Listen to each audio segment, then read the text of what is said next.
Taon-taon na gid aning ato ang biyahe apo no. Layo gid ay sakto gid ka apo nga layo gid ay ang gipuy-an sa imuhang mama og ni kuya nimo. Layo ra sa bukid. Oh, bitaw siya lolo. Layo-layo man gyud. Mabitaw nga niingon ko nimo na kanang katulog sa lamang kay aron ka nga dili maburingan nga magsakay niining bus.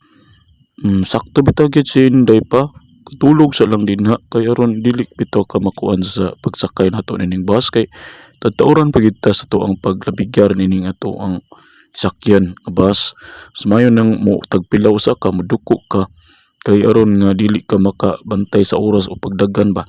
Nabig patungan bitaw ka namong Inday aron di ka makuyawan sa pagsakay nining bus. Hili. Sige, matulog lang ko. Kay aron dili ko makabantay niini akong sakyan. Oh, sakto gid ka lo. Anak na lang.